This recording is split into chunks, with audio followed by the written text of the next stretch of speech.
ವೃಂದಕ್ಕೆ, ಸರ್ವಜನ ಬಾಧಾ ವೃಂದಕ್ಕೆ, ಹಿಮಾಲಯ ವೇದಿಕೆಗೆ, ಹಿಮಾಲಯ ವೇದಿಕೆಗೆ.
ಸರ್ಕಾರಿ ಮಹಿಳಾ ಪಾಲಿಟೆಕ್ನಿಕ್ನಲ್ಲಿ ಜಿಲ್ಲಾಡಳಿತ ವತಿಯಿಂದ ಸಂತ ಕವಿ ಸರ್ವಜ್ಞ ಜಯಂತಿಯನ್ನು ಆಚರಿಸ್ತಾ ಇದ್ದೇವೆ. ಎಲ್ಲರಿಗೂ ಗೊತ್ತಿದೆ ಸರ್ವಜ್ಞನ ಬಗ್ಗೆ. ನಮ್ಮ ಬಾಲ್ಯದಿಂದಲೂ ಪ್ರಾಥಮಿಕ ವಿಭಾಗದಿಂದಲೂ ನಾವು ಬೇರೆ ಬೇರೆ ರೀತಿಯಲ್ಲಿ ಅವರ ಬಗ್ಗೆ ಓದಿದ್ದೇವೆ, ತಿಳ್ಕೊಂಡಿದ್ದೇವೆ. ಅವರ ಆದರ್ಶಗಳು ದೊಡ್ಡ ಒಂದು ಪೇಜಲ್ಲಿ ಬರೆಯೋದನ್ನು 2-3 ಲೈನಲ್ಲಿ ಬರೆಯುವಂಥ ಅದ್ಭುತ ಪ್ರತಿಭಾವಂತ ಸಂದೇಶವನ್ನು ನೀಡಿದಂಥ ವ್ಯಕ್ತಿ.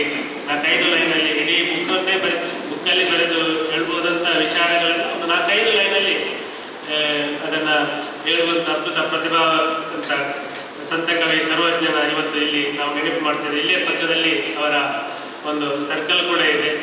ಈ ಅಂತಹ ಸಂದರ್ಭದಲ್ಲಿ ಇಲ್ಲಿ ಕಾರ್ಯಕ್ರಮ ಮಾಡೋದು ಬಹಳ ಸೂಕ್ತ ಅಂತ ಇಲ್ಲಿ ನಾವು ಈ ಸ್ಥಳವನ್ನು ಆಯ್ಕೆ ಮಾಡಿದ್ದೇವೆ. ಈ ಕಾರ್ಯಕ್ರಮವನ್ನು ಜನಪ್ರತಿನಿಧಿಗಳು ಆಗಮಿಸಬೇಕಿತ್ತು, ಆದರೆ ಇವತ್ತು ಬೆಂಗಳೂರಿನಲ್ಲಿ ಅಧಿವೇಶನ ನಡೆಯುತ್ತಿರುವ ಕಾರಣ ಯಾರಿಗೂ ಜನಪ್ರತಿನಿಧಿಗಳಿಗೆ ಬರಲಿಕ್ಕೆ ಆಗ್ತಾ ಇಲ್ಲ. ಅವರೆಲ್ಲ ಈ ಕಾರ್ಯಕ್ರಮಕ್ಕೆ ಶುಭ ಹಾರೈಸಿದ್ದಾರೆ. ಇವತ್ತು ಎಲ್ಲರ ಪರ ಜಿಲ್ಲಾಡಳಿತ ಪರವಾಗಿ ತಹಸೀಲ್ದಾರದ ಎಂ.ಎ. ಚೌಧರಿ ಅವರು ಬಂದಿದ್ದಾರೆ. ಈ ಕಾರ್ಯಕ್ರಮವನ್ನು ಉದ್ಘಾಟನೆ ಮಾಡಲಿಕ್ಕಿದ್ದಾರೆ. ಅವರನ್ನ ಈ ಕಾರ್ಯಕ್ರಮಕ್ಕೆ ಎಲ್ಲರ ಪರವಾಗಿ ಸ್ವಾಗತವನ್ನು ಕೋರ್ತಾ ಇದ್ದೇವೆ. ಅದೇ ರೀತಿ ಕಾಲೇಜಿನ ಪ್ರಾಂಶುಪಾಲರಾದ ಸರ್ಕಾರಿ ಮಹಿಳಾ ಪಾಲಿಟೆಕ್ನಿಕ್ ಗೋಂದಲಿದರ ಪ್ರಾಂಶುಪಾಲರಾದ ಸನ್ಮಾನ್ಯ ಶ್ರೀ ಗುಣವಂತ್ ಅವರಿದ್ದಾರೆ. ಅವರನ್ನ ಕೂಡ ಈ ಕಾರ್ಯಕ್ರಮಕ್ಕೆ ಆತ್ಮೀಯವಾಗಿ ಸ್ವಾಗತವನ್ನು ಕೋರ್ತಾ ಇದ್ದೇವೆ. ಕರ್ನಾಟಕ ರಾಜ್ಯ ಕುಂಬಾರ ಮಹಾಸಂಘ ರಿಜಿಸ್ಟರ್ಡ್ ಬೆಂಗಳೂರು ಇದರ ಕಾರ್ಯಾಧ್ಯಕ್ಷರಾದ ಸನ್ಮಾನ್ಯ ಡಾಕ್ಟರ್ ಅಣ್ಣಯ್ಯ ಕುಲಾಲ್ ಇದ್ದಾರೆ. ಅವರನ್ನ ಕೂಡ ಈ ಕಾರ್ಯಕ್ರಮಕ್ಕೆ ಆತ್ಮೀಯವಾಗಿ ಸ್ವಾಗತವನ್ನು ಕೋರ್ತಾ ಇದ್ದೇವೆ. ಕರಾವಳಿ ಕುಲಾಲ ಕುಂಬಾರ ಯುವ ವೇದಿಕೆ ರಾಜ್ಯಾಧ್ಯಕ್ಷರಾದ ಸನ್ಮಾನ್ಯ ಶ್ರೀ ಗಂಗಾಧರ ಬೆಂಜಾಣ್ ಇದ್ದಾರೆ. ಅವ್ರನ್ನ ಕೂಡ ಈ ಕಾರ್ಯಕ್ರಮಕ್ಕೆ ಆತ್ಮೀಯವಾಗಿ ಸ್ವಾಗತವನ್ನು ಕೊಡ್ತಾ ಇದ್ದೇನೆ. ಅದೇ ರೀತಿ ಸನ್ಮಾನ್ಯ ಶ್ರೀ ಮಯೂರುಲ್ಲಾಲ್ ಅಧ್ಯಕ್ಷರು ದಕ್ಷಿಣ ಕನ್ನಡ ಜಿಲ್ಲಾ ಅನಿಲ್ ಅವರಿದ್ದಾರೆ. ಅವ್ರನ್ನ ಕೂಡ ಈ ಕಾರ್ಯಕ್ರಮಕ್ಕೆ ಆತ್ಮೀಯವಾಗಿ ಸ್ವಾಗತವನ್ನು ಕೋರ್ತಾ ಇದ್ದೇನೆ. ಸನ್ಮಾನ್ಯ ಶ್ರೀ ಸುಕುಮಾರ ಬಂಟ್ವಾಲ್ ಅಧ್ಯಕ್ಷರು ಕರಾವಳಿ ಕುಲಾಲ ಕುಂಬಾರ ವೇದಿಕೆ ಇವರು ಕೂಡ ಇದ್ದಾರೆ.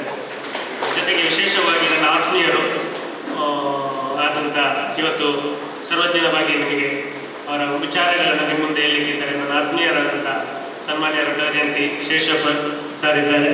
ಅವ್ರನ್ನ ಕೂಡ ಬಹಳ ಆತ್ಮೀಯವಾಗಿ ಈ ಕಾರ್ಯಕ್ರಮಕ್ಕೆ ಸ್ವಾಗತವನ್ನು ಕೋರುತ್ತಾ ವೇದಿಕೆಯ ಮುಂಭಾಗದ ಎಲ್ಲ ಸರ್ವಜ್ಞನ ಅಭಿಮಾನಿಗಳಿಗೆ, ವಿದ್ಯಾರ್ಥಿಗಳಿಗೆ, ಈ ಸಂಸ್ಥೆಯ ಎಲ್ಲ ಸಿಬ್ಬಂದಿ ವರ್ಗಕ್ಕೆ ಆಗಮಿಸುವ ಹಾಗೂ ಮಾಧ್ಯಮದವರಿಗೆ ಆಗಮಿಸುವ ಎಲ್ಲರಿಗೂ ಈ ಕಾರ್ಯಕ್ರಮಕ್ಕೆ ಆತ್ಮೀಯವಾಗಿ ಸ್ವಾಗತವನ್ನು ಕೋರುತ್ತೇನೆ. ವೇದಿಕೆಯಲ್ಲಿ ಉಪಸ್ಥಿತರಿರುವಂತಹ ಎಲ್ಲ ವಿಶೇಷ ಅಭ್ಯಾಗತರನ್ನು ಆತ್ಮೀಯವಾಗಿ ಸ್ವಾಗತಿಸಿದಂತಹ ಶ್ರೀ ರಾಜೇಶ್ ಜಿ, ಸಹಾಯಕ ನಿರ್ದೇಶಕರು, ಕನ್ನಡ ಮತ್ತು ಸಂಸ್ಕೃತಿ ಇಲಾಖೆ, ದಕ್ಷಿಣ ಕನ್ನಡ ಜಿಲ್ಲೆ, ತಮಗೂ ಕೂಡ ಆತ್ಮೀಯವಾದ ಸ್ವಾಗತವನ್ನು ನೀಡುತ್ತಾ ಈಗ ಬಂದಂತಹ ಅತಿಥಿಗಳನ್ನು ಪುಷ್ಪದೊಂದಿಗೆ ಗೌರವಿಸುವಂಥದ್ದು ನಮ್ಮ ಕರ್ತವ್ಯ. ಹಾಗಾಗಿ ಪ್ರಥಮವಾಗಿ ಮಂಗಳೂರು ತಹಶೀಲ್ದಾರರಾದಂತಹ ಶ್ರೀ ಎಂ.ಎ. ಚೌಧರಿ ಇವರಿಗೆ ಮೋಹನ್ ಐ ಮೂಲ್ಯರವರು ಅಧ್ಯಕ್ಷರು, ಕುಲಾಲ ಸಂಘದ ಅಧ್ಯಕ್ಷರಾದಂತಹ ಶ್ರೀ ಮೋಹನ್ ಐ ಮೂಲ್ಯರವರು ಪುಷ್ಪವನ್ನು ನೀಡುವುದರ ಮೂಲಕ ಗೌರವದಿಂದ ಸ್ವಾಗತಿಸಬೇಕಾಗಿ ವಿನಂತಿಯನ್ನು ಮಾಡ್ತಾ ಇದ್ದೇನೆ. ಹಾಗೆ ಈ ಒಂದು ವಿದ್ಯಾಸಂಸ್ಥೆಯ ಪ್ರಾಂಶುಪಾಲರಾದಂತಹ ಶ್ರೀ ಗುಣವಂತರವರಿಗೆ ದಿನಕರ್ ಅಂಚನ್, ಸುರತ್ಕಲ್ ಕುಲಾಲ ಸಂಘದ ಅಧ್ಯಕ್ಷರಾದಂತಹ ದಿನಕರ್ ಅಂಚನ್ ಅವರು ಪ್ರೀತಿಯ ಪುಷ್ಪವನ್ನು ನೀಡಿ ಆತ್ಮೀಯವಾಗಿ ಸ್ವಾಗತಿಸಬೇಕಾಗಿ ವಿನಂತಿಯನ್ನು ಮಾಡ್ತಾ ಇದ್ದಾರೆ. ಹಾಗೆ ಡಾಕ್ಟರ್ ಎಂ. ಅಣ್ಣಯ್ಯ ಕುಲಾಲ್ ಪುತ್ತೂರು ಇವರಿಗೆ ಶ್ರೀಮತಿ ಭಾರತಿ ಕುಳಾಯ್ ಮಹಿಳಾ ಘಟಕದ ಅಧ್ಯಕ್ಷರಾದಂತಹ ಶ್ರೀಮತಿ ಭಾರತಿಯವರು ಗೌರವದ ಪುಷ್ಪವನ್ನು ನೀಡುವುದರೊಂದಿಗೆ ಪ್ರೀತಿಯಿಂದ ಸ್ವಾಗತಿಸಬೇಕಾಗಿ ವಿನಂತಿಯನ್ನು ಮಾಡ್ತಾ ಇದ್ದೇನೆ.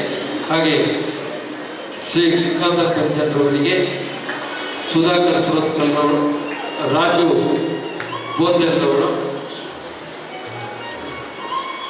ರಾಜು ಬೋಂದೆಲ್ರವರು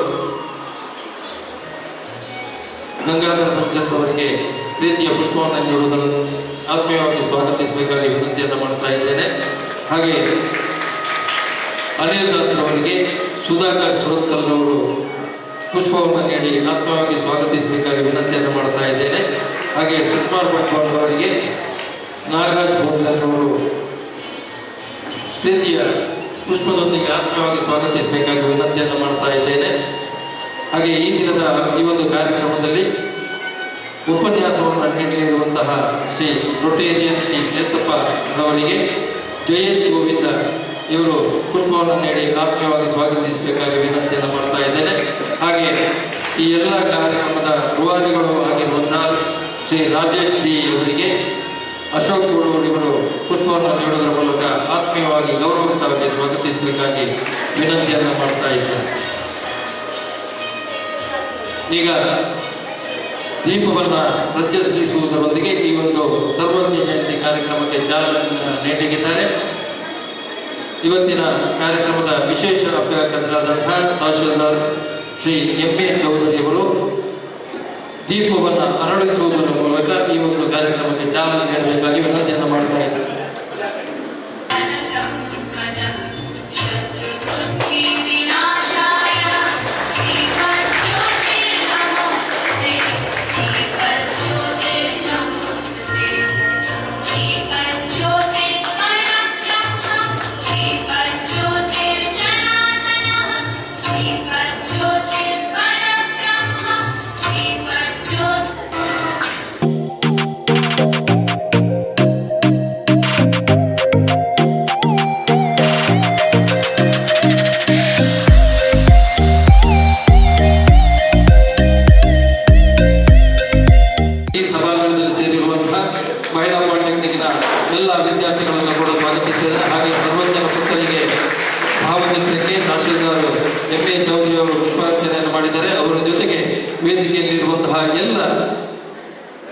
ಅಭ್ಯಾಗತರು ಅತಿಥಿ ಅಭ್ಯಾಗತರುಗಳು ಕೂಡ ಪುಷ್ಪಾರ್ಚನೆಯನ್ನ ನೆರವೇರಿಸಿ ಸರ್ವಜ್ಞರವರಿಗೆ ಗೌರವವನ್ನು ಸಲ್ಲಿಸಬೇಕಂತ ವಿನಂತಿಯನ್ನು ಮಾಡ್ತಾ ಇದ್ದೇನೆ.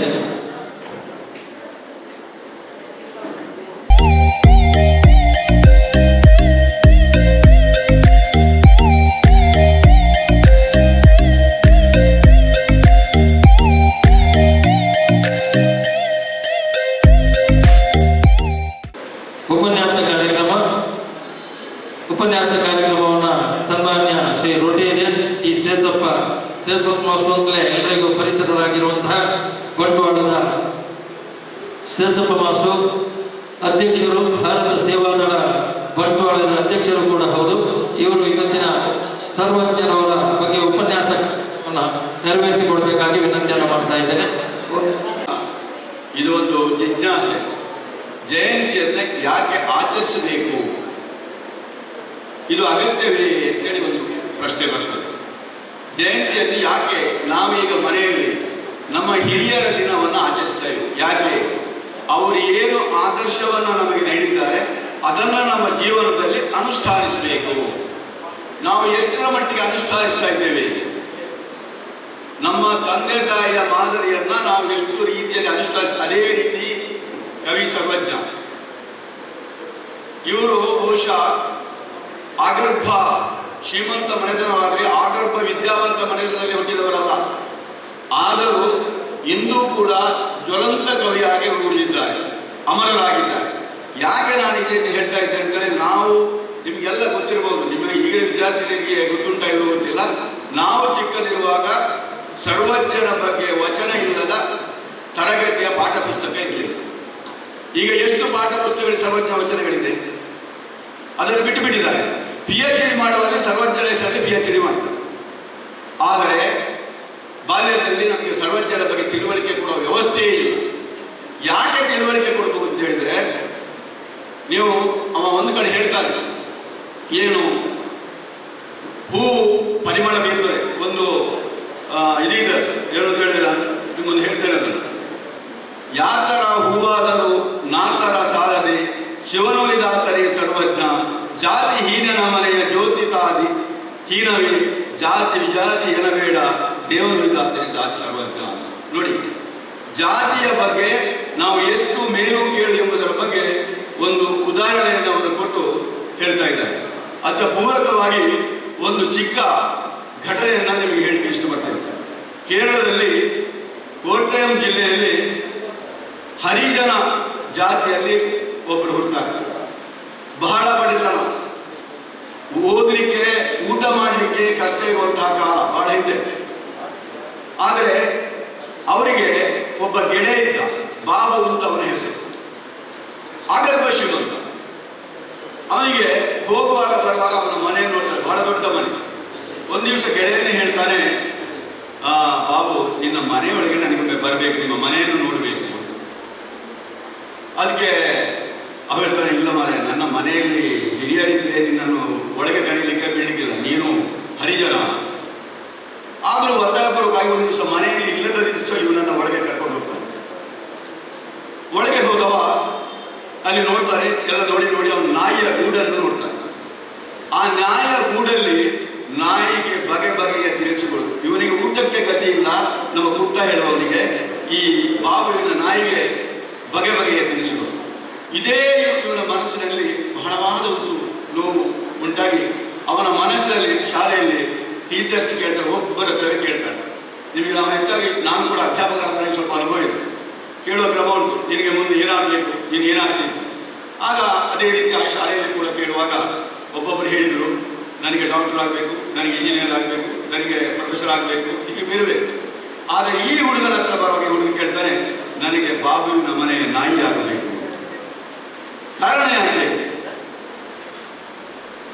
ವಿಷಯ ಅಂತಂದರೆ ಅಲ್ಲಿ ಅಷ್ಟು ಒಳ್ಳೊಳ್ಳೆ ತಿನಿಸುಗಳು ತಿಂದಿರುವಂತಹ ಅದು ನನಗೆ ಬೇಕು, ನನಗೆ ಆ ತಿನ್ನುವ ಯೋಗ್ಯತೆ ಇಲ್ಲ ಅಂತ. ಟೀಚರ್ ಕೇಳ್ತಾರೆ, ಯಾಕೆ ಹಾಗೆ ನೀವು ಹೇಳಿದ್ರಿ? ಅದಕ್ಕೆ ಹೇಳ್ತಾರೆ, ನಾನು ಭಾಳ ಬಡವ, ನನಗೆ ಊಟಕ್ಕೆ. ಅದಕ್ಕೆ ಆ ಟೀಚರ್ ಏನು ಮಾಡ್ತಾರೆ, ಅವನಿಗೆ ಬೇಕಾದಂಥ ವಿದ್ಯಾಭ್ಯಾಸವನ್ನು ಅಲ್ಲಿಂದ ಕೊಡಲಿಕ್ಕೆ ಪ್ರಾರಂಭ ಮಾಡ್ತಾರೆ. ತನ್ನ ಸ್ವಂತ ವೇತನದಿಂದ ಆ ಟೀಚರ್ಗೆ ವಿದ್ಯಾಭ್ಯಾಸವನ್ನು ಕೊಟ್ಟು ಕೊಟ್ಟು ಕೊಟ್ಟು ಬೆಳೆಸ್ತಾರೆ.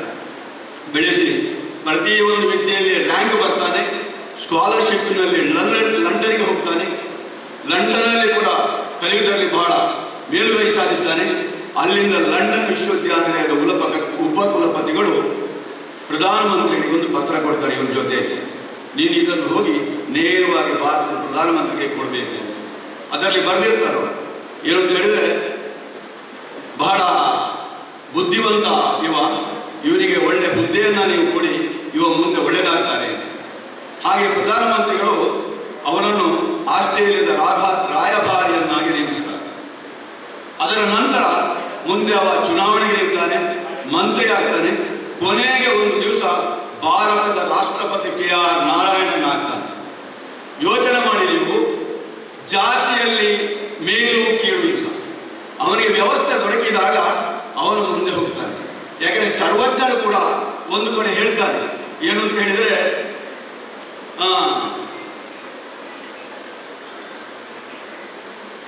ವಿದ್ಯೆ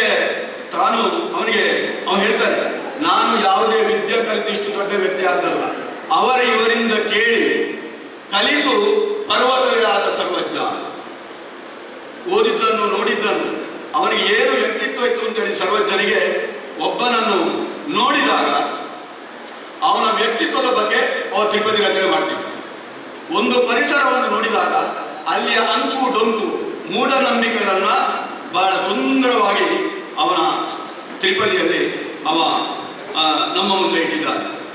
ಇನ್ನು ಬಹುಶಃ ಅವನ ಹುಟ್ಟಿನಿಂದ ಹೇಳುವುದಾದರೆ, ಸಾಧಾರಣವಾಗಿ ಇತಿಹಾಸಕಾರರು ಹೇಳುವಂತೆ 500 ವರ್ಷಗಳ ಹಿಂದೆ 15ನೇ ಶತಮಾನದಲ್ಲಿ ಹುಟ್ಟಿದ್ದಾರೆ ಸರ್ವಜ್ಞ ಅಂತ. ಕುಂಬಾರ ದಂಪತಿಗಳಿಗೆ, ಮಾಳವ ಮತ್ತು ಬಸವರಸ ದಂಪತಿಗಳಿಗೆ ಮಗನಾಗಿ ಹುಟ್ಟಿದ್ದಾನೆ. ಹುಟ್ಟಿ ಅವನ ಜನ್ಮದಾತ ಹೆಸರು ಪುಷ್ಪದತ್ತ. ಅವನಿಗೆ ಕಲಿತಿಂತ ತ್ರಿಪದಿ ರಚನೆಗೆ ಅವರು ಸರ್ವಜ್ಞ ಅಂತೇಳಿ ತನ್ನ ನಾಮದಲ್ಲಿ ಗುರುತಿಸಿಕೊಂಡಿದ್ದಾನೆ. ಆನಂತರ ಅವನಿಗೆ ಸಾಕು ತಾಯಿ ಮಲ್ಲಕ ಅಂತ ಹೇಳ್ತಾರೆ. ನಮ್ಮ ಇಂದಿನ ಹಾವೇರಿ ಜಿಲ್ಲೆ ರಟ್ಟೆಹಳ್ಳಿ ತಾಲೂಕಿನ ಅಮ್ಮಲೂರಿನ ಮಾಸೂರು ಇವನ ಹುಟ್ಟೂರು. ಆದರೆ ನಮ್ಮ ಚರಿತ್ರೆಯಲ್ಲಿ ವಿಶೇಷವಾಗಿ ಅವರ ಬಗ್ಗೆ ಬರುವುದಿಲ್ಲ. ಆದರೆ ಈಗ ಸಂಶೋಧನೆ ಮಾಡಿಕೊಂಡು ಕೆಲವೊಂದು ವಿಷಯಗಳನ್ನು ನಮ್ಮ ಜನರ ಮುಂದೆ ಇಡ್ತಾ ಇದ್ದಾರೆ. 1965ನೇ ಇಸ್ವಿಯಲ್ಲಿ ಸರ್ವಜ್ಞನ ಬಗ್ಗೆ ಒಂದು ಸಿನಿಮಾ ಬಂತು. ಅದು ಎಷ್ಟು ಜನರಿಗೆ ಗೊತ್ತಿದೆಯಾ ಗೊತ್ತಿಲ್ಲ 65ನೇ ಇಸ್ವಿಯಲ್ಲಿ. ಹಾಗೆ ಇಂದು ನಾವು ಆಚರಿಸುತ್ತಿರುವುದು ಇತಿಹಾಸ ತಜ್ಞರ ಪ್ರಕಾರ 504ನೇ ಸರ್ವಜ್ಞ ಜಯಂತಿ. ಹಾಗಿದ್ರೆ ಇವತ್ತು ಏನಾಗಿದೆ ಈ ಜಯಂತಿಯಲ್ಲಿ ಕೂಡ ಹಾಗೆ ಆಗಿದೆ. ಸರ್ವಜ್ಞ ಜಯಂತಿ ಇದು ಸಾರ್ವಜನಿಕವಾಗಿ ಆಗಬೇಕಾಗಿದೆ. ಇವತ್ತು ಬಹುಶಃ ಕುಲಾಲ ಕುಂಬಾರರ ಮಹಾಸಂಘ ಬೆಂಗಳೂರಲ್ಲಿ ಇದಕ್ಕೆ ಪ್ರಯತ್ನ ಪಡದೇ ಇದ್ದಿದ್ರೆ ಸರ್ವಜ್ಞ ಜಯಂತಿ ಇವತ್ತು ಆಚರಣೆ ಇಲ್ಲ. ಬಹುಶಃ ಅದರ ಬಗ್ಗೆ ಅಣ್ಣಯ್ಯ ಕುಲಾರಿಗೆ ಹೆಚ್ಚಿನ ವಿಷಯ ಗೊತ್ತಿದೆ ನನಗಿಂತ. ಯಾಕೆಂತ ಹೇಳಿದರೆ, ಯಾವುದೇ ಜಯಂತಿಗಳು ಈಗ ಬಸವಣ್ಣನ ಇದಾಗಬಹುದು, ಯಾವುದೇ ಎಲ್ಲ ವಚನಕಾರರನ್ನ ನಾವು ದೊಡ್ಡದಾಗಿ ಬಿಂಬಿಸ್ತೇವೆ. ಆದರೆ ಅವರ ಸಾರ್ವಜನಿಕವಾಗಿ ಅವರ ಜಯಂತಿಯನ್ನು ನಾವು ಆಚರಣೆ ಮಾಡಲಿಕ್ಕೆ ಹಿಂಜರಿತೇವೆ. ಮೊನ್ನೆ ರಾಜೇಶರು ನನಗೆ ಫೋನ್ ಮಾಡಿದ್ರು. ಯಾಕಂದರೆ ಅವರು ನಾನು ಒಟ್ಟಿಗೆ ಕೆಲಸ ಮಾಡಿದವರು. ಅವರು ಕೂಡ ವಿದ್ಯಾ ಇಲಾಖೆ, ನಾನು ಕೂಡ ವಿದ್ಯಾ ಇಲಾಖೆ, ಈಗ ಸಂಸ್ಕೃತಿ ಇಲಾಖೆ ಬಂದಿದ್ದಾರೆ. ಸರಿ, ಸರ್ವಜ್ಞರ ಬಗ್ಗೆ ಅಂತ ಎಷ್ಟು ಮಾತಾಡಬೇಕು ಅಂತಿಲ್ಲ ಮಾತಾಡಿದ್ದೆ. ಆದರೆ ಒಂದು ಸಂತೋಷ ಏನಂತ ಹೇಳಿದ್ರೆ, ಕನಿಷ್ಠ ಈ ವಿದ್ಯಾರ್ಥಿಗಳಿಗಾದರೂ ಸರ್ವಜ್ಞನ ಬಗ್ಗೆ ಒಂದಷ್ಟು ತಿಳಿಬೇಕಾದ್ರೆ ನೀವು ಸರ್ವಜ್ಞನ ಬಗ್ಗೆ ಇರುವಂತಹ ಪುಸ್ತಕಗಳನ್ನು ತೆಗೆದು ಓದಬೇಕು. ಆಗ ನಿಮಗೆ ಅವರ ಬಗ್ಗೆ ಗೊತ್ತಾಗಲಿಕ್ಕೆ ಸಾಧ್ಯ. ಯಾಕೆಂತೇಳಿದ್ರೆ ನಾವು ಎಷ್ಟು ಹೇಳಿದರೂ ಸ್ವತಃ ಅದನ್ನು ಅನುಭವಿಸದೆ ಯಾವುದಾದ್ರೂ ನಾವು ತಿಳಿಯಲಿಕ್ಕೆ ಸಾಧ್ಯ ಇಲ್ಲ. ಓದಿ ಅದು ಕೂಡ ಒಂದು ಮಾತಿದೆ, ಓದುತ್ತಾ ವೇದ ಕಬ್ಬಿನ ಸಿಪ್ಪೆ, ಓದಿನ ಒಡಲರಿಯದಿರಿ ಸಿಪ್ಪೆ ಕಬ್ಬಾದಂತೆ ಕಾಣಿ Sarvajna. There is no use just by blind reading. ಈಗಿನ ವಿದ್ಯಾರ್ಥಿಗಳಿಗೆ ಹೇಳಿದ್ದವ, ನೀವು ಕಣ್ಣು ಮುಚ್ಚಿ ಕಟ್ಟಪಾಠ ಹೊಡೆದ್ರೆ ಪ್ರಯೋಜನ ಇಲ್ಲ. Such things are like sugar cane husk. ಏನು ಹೇಳಿದ್ರೆ ಕಬ್ಬಿನ ಸಿಪ್ಪೆ ಆಗಿದೆ. ನೀವು ಓದನ್ನು ಅನ್ವಯಿಸಿಕೊಂಡು ಓದಿದಾಗ ಮಾತ್ರ ನಿಮ್ಮ ಸ್ಮೃತಿಯಲ್ಲಿ ಉಳಿಯುತ್ತದೆ ಎಂಬುದನ್ನು ಸರ್ವಜ್ಞ ಅವತ್ತು ಹೇಳಿದ್ದಾರೆ. ಇಲ್ಲೇ ಅದು ಕಬ್ಬಿನ ಸಿಪ್ಪೆ ಆಗಿದೆ. ನೀವು ಅನ್ವಯಿಸಿದಾಗ ಅದು ಕಬ್ಬಿನ ರಸ, ಇಲ್ಲೇ ಇದ್ರೆ ಅದು ಕಬ್ಬಿನ ಸಿಪ್ಪೆ ಅಂತ ಹೇಳಿ. ನೋಡಿ, ನಾನಾಗ ಇನ್ನೊಂದು ಮಾತು ಹೇಳಿದೆ, ಸರ್ವಜ್ಞನೆಂಬುವರು ಗರ್ವದಿಂದ ಆದವರೇ ಸರ್ವರೊಳು ಒಂದೊಂದು ನುಡಿ ಕಲಿತು ವಿದ್ಯೆಯ ಪರ್ವತವೇ ಆದ ಸರ್ವಜ್ಞ. ಸರ್ವಜ್ಞರು ಕೂಡ ಒಂದೊಂದು ವಿಷಯವನ್ನು ಕಲಿತು ವಿದ್ಯೆಯ ಪರ್ವತ ಆದ. ಓದಿ ಕಲಿತು ಅವ ಸರ್ವಜ್ಞ ಅಲ್ಲ ಅಂತೇಳಿ ಅವನೇ ಹೇಳಿಕೊಡ್ತಾನೆ. ಯಾಕೆಂತಂದ್ರೆ ಅವನಿಗೆ ಅವ ಎಲ್ಲ ಹೇಳ್ತಾರೆ, ಕುರುಡರ ಎದುರಿಗೆ ಅವರಿಗೆ ಕಾಣುವುದಿಲ್ಲ. ಅದನ್ನು ಕೂಡ ಬಹಳ ಒಂದು ಸುಂದರವಾದ ವಚನದಲ್ಲಿ ಹೇಳ್ತಾರೆ, ಕುರುಡರ ಎದುರಿಗೆ ಏನು ಅಂತ ಅವರಿಗೆ ಸಮಯದಲ್ಲಿ ಗೊತ್ತಾಗುವುದು. ಆದರೆ ಒಬ್ಬ ಕಲಿತು ಅಹಂ ಬಂದಾಗ ಅವನಿಗೆ ಎದುರಿನವರು ಯಾರೂ ಕಾಣುವುದಿಲ್ಲ. ಕುರುಡನಿಗೆ ನಿಜವಾಗಿ ಕಾಣುವುದಿಲ್ಲ, ಆದರೆ ಅಂಧನಿಗೆ ನಾನು ಕಲಿತಿದ್ದೇನೆ, ನನಗೆ ತುಂಬ ತಿಳಿದಿದೆ ಎಂಬಂತಹ ಮನೋಭಾವದವರಿಗೆ ಎದುರಿನಲ್ಲಿದ್ದರೂ ಏನೂ ಕಾಣುವುದಿಲ್ಲ. ಇದನ್ನು ನಾನು ಯಾಕೆ ಹೇಳ್ತಾ ಇದ್ದೇನೆ ಅಂದರೆ, ಬಹುಶಃ ನಾವು ಎಷ್ಟು ಕಲಿತೇವೆ ಅಷ್ಟೇ ನಾವು ವಿನಯತೆಯಿಂದ ಬರಬೇಕು. ಸರ್ವಜ್ಞನಿಂದ ನಾವು ಅದನ್ನು ಕಲಿಬೇಕಾಗಿದೆ. ಅವರನ್ನು ಹೆಚ್ಚು ಕಡಿಮೆ 7,000 ಚಿಲ್ಲರೆ ತ್ರಿಪದಿಯನ್ನು ಬರೆದಿಲ್ಲ ಅಂತ ಹೇಳ್ತಾರೆ. ಆದರೆ ಈಗ ಲಭ್ಯವಿರುವುದು 1,000 ತ್ರಿಪದಿಗಳು ಅಷ್ಟೇ. ಇತಿಹಾಸಕಾರ ಹೇಳ್ತಾರೆ 7,000 ಚಿಲ್ಲರೆ ತ್ರಿಪದಿಯನ್ನು ರಚಿಸಿರ್ಬೋದು, ಆದರೆ ಈಗ ನಮಗೆ ದಾಖಲೆಯಲ್ಲಿ ಲಭ್ಯ ಇರುವುದು 1,000ದಷ್ಟು ಮಾತ್ರ ತ್ರಿಪದಿಗಳು. ಅದನ್ನು ಕೂಡ ಈಗ ಬೇರೆ ಬೇರೆ ರೀತಿಯಲ್ಲಿ ನಾನು ಹಾಗೆ ಹೇಳಿದೆ, ಜನಸಾಮಾನ್ಯರಿಗೆ ಅದನ್ನು ತಲುಪಿಸಬೇಕಾದ್ರೆ ಇಂಥ ಜಯಂತಿಯಲ್ಲಿ ಇದು ಸಾರ್ವಜನಿಕವಾಗಿ ಆದಾಗ ಮಾತ್ರ ತಮ್ಮ ಜೀವನದಲ್ಲಿ ಅಳವಡಿಸಿಕೊಳ್ಳಿಕ್ಕೆ ಸಾಧ್ಯ ಆಗ್ತದೆ. ವೇದದಲ್ಲಿರುವಂತಹ ಕಠಿಣಗಳನ್ನು ಸರಳ ತ್ರಿಪದಿಗಳ ಮೂಲಕ ಜನಸಾಮಾನ್ಯರಿಗೆ ತಲುಪಿಸುವ ಕೆಲವೊಂದು ಕೆಲಸವನ್ನು ಸರ್ವಜ್ಞ ಮಾಡಿದ್ದಾರೆ. ವೇದ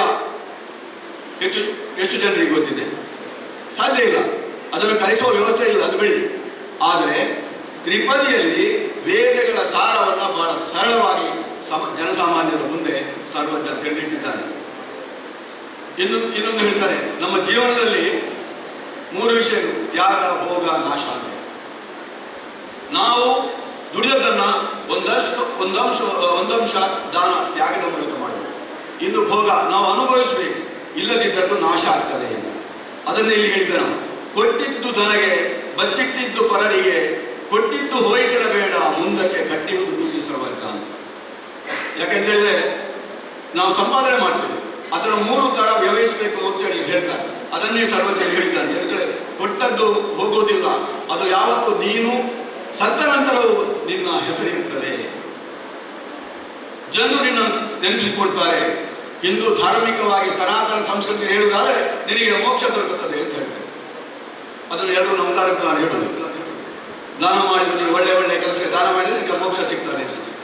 ಆದರೆ ಅದಲ್ಲ, ನಮ್ಮ ಜನಜೀವನದಲ್ಲಿ ಕೂಡ ಅವ ಸತ್ತ ಮೇಲೆ ಕೂಡ ಜನ ಹೇಳಬೇಕಂತ ಏನು, ಇವರೊಂದು 10 ವರ್ಷ ಇನ್ನೂ ಬದುಕಬೇಕಿತ್ತು. ಜನಸಾಮಾನ್ಯರಿಗೆ ಉಪಯೋಗವಾಗಿ ಅವರು ತುಂಬ ಪ್ರಯೋಜನವನ್ನು ಮಾಡಿದ್ದಾರೆ. ಬೇರೆ ಬೇರೆ ವಿಷಯದಲ್ಲಿ ಇರ್ಬೋದು, ಅದನ್ನೇ ಅವ ಹೇಳ್ತಾ ಇದ್ದಾರೆ. ಇನ್ನೊಂದು ವಿದ್ಯೆ ನೋಡಿ, ವಿದ್ಯೆಯುಳ್ಳವನ ಮುಖವು ಮುದ್ದು ಬರುವಂತಿಕ್ಕು, ವಿದ್ಯೆಯಿಲ್ಲದವನ ಬರಿ ಮುಖವು ಹಾಡುವರು ಹದ್ದಿನಂತಿಕ್ಕು ಸರ್ವಜ್ಞ. ವಿದ್ಯೆ ಯಾಕೆ ಬೇಕು? ವಿದ್ಯೆ ಅಂತ ಖಾಲಿ ಅಕ್ಷರಾಭ್ಯಾಸ ಅಲ್ಲ. ನಮ್ಮದು ತಪ್ಪು ತಿಳುವಳಿಕೆ, ಲಿಟ್ರಸಿ. ಅಕ್ಷರಾಭ್ಯಾಸ ವಿದ್ಯೆ ಅಲ್ಲ. ಹುಟ್ಟಿನಿಂದ ಚಟ್ಟದವರೆಗೆ ನಾವು ಪಡೆಯುವ ಅನುಭವವೇ ವಿದ್ಯೆ. ಮಹಾತ್ಮ ಗಾಂಧೀಜಿ ಹೇಳಿದರು, ಹುಟ್ಟಿನಿಂದ ಚಟ್ಟದವರೆಗೆ ನಾವು ಏನು ಅನುಭವವನ್ನು ಪಡಿತೇವೆ ಅದು ವಿದ್ಯೆ.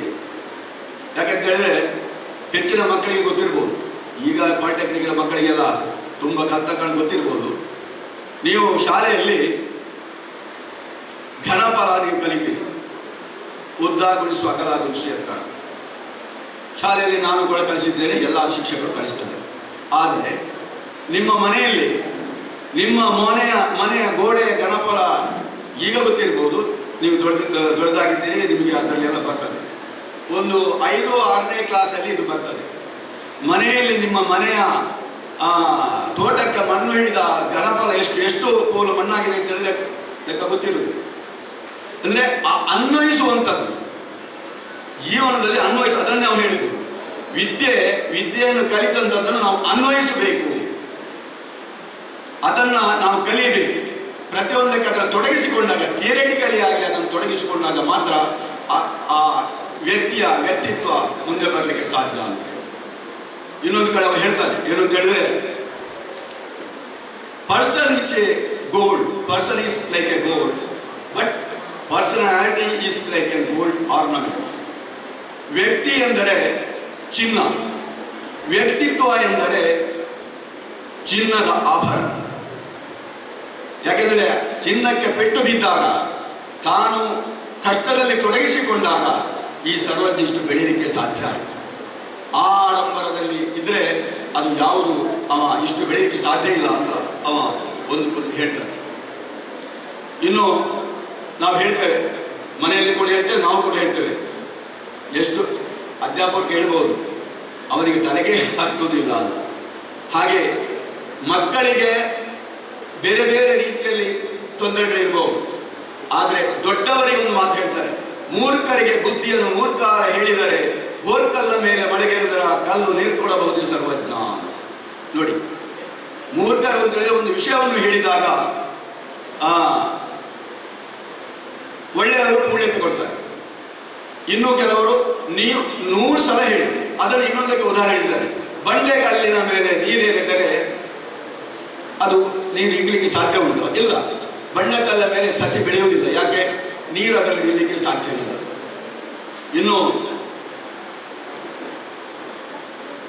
ಇನ್ನೊಂದು ಬಹಳ ಸುಂದರವಾದ ತ್ರಿಪದಿ ಇದೆ. ಈಗಿನ ಯುವ ಜನಾಂಗಕ್ಕೆ ಹೇಳಿದ್ದು, ಅಂಗಿ ಅರಿವೆಯ ಮಾರಿ ಭಂಗಿಯನು ತಾ ಸೇರಿ ಮಂಗ ನಂದದಿ ಕುಡಿವಾತ ಭಾವ ಭಾವದಿ ಭಂಗಗೊಳಿಸುವುದು ಸರ್ವಜ್ಞ. ಇವತ್ತೆಲ್ಲ ಡ್ರಗ್ಸ್ ನೀವು ಕೇಳಿರ್ಬೋದು. ಇದು ಅದಕ್ಕೆ ಪೂರಕವಾದಂತಹ ವಚನ.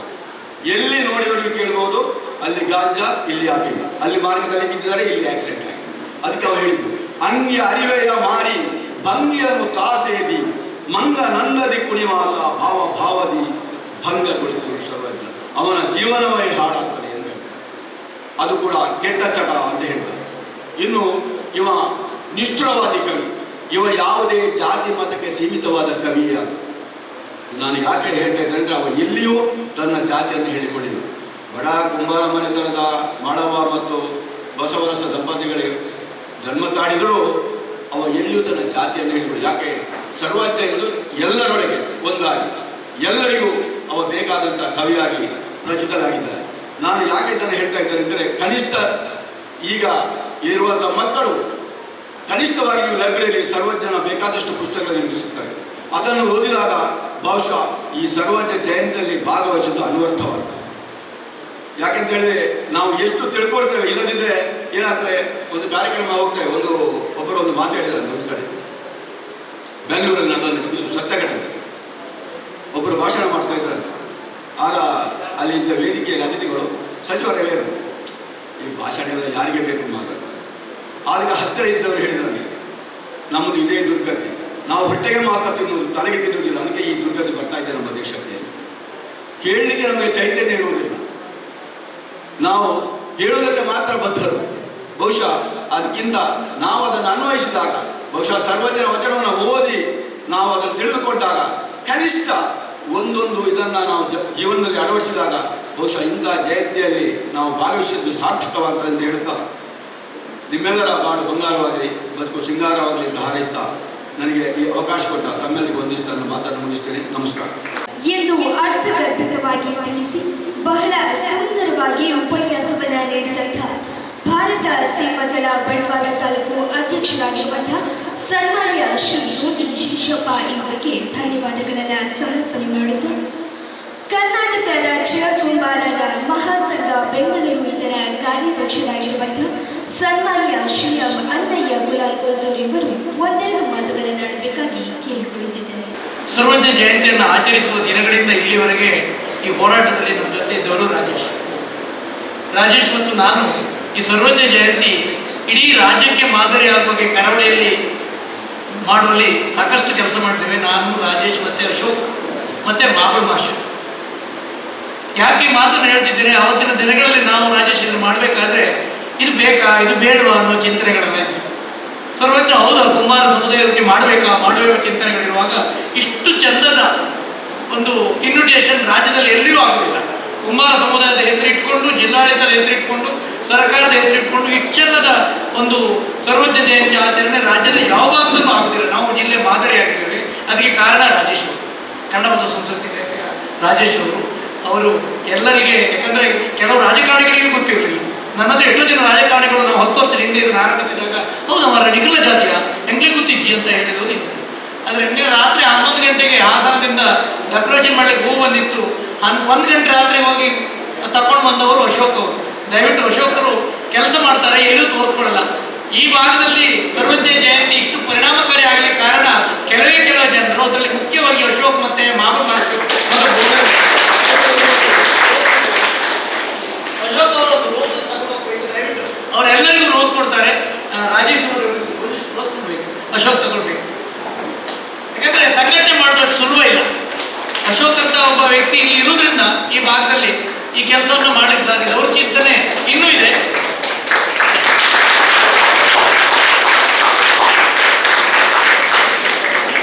ಸರ್ವಜ್ಞನ ಹೆಸರಿನಲ್ಲಿ ಒಂದು ಗ್ರಂಥಾಲಯ ಮಾಡಬೇಕು ಅನ್ನುವ ಚಿಂತನೆ ಸಹ ಅಶೋಕಲ್ಲಿದೆ.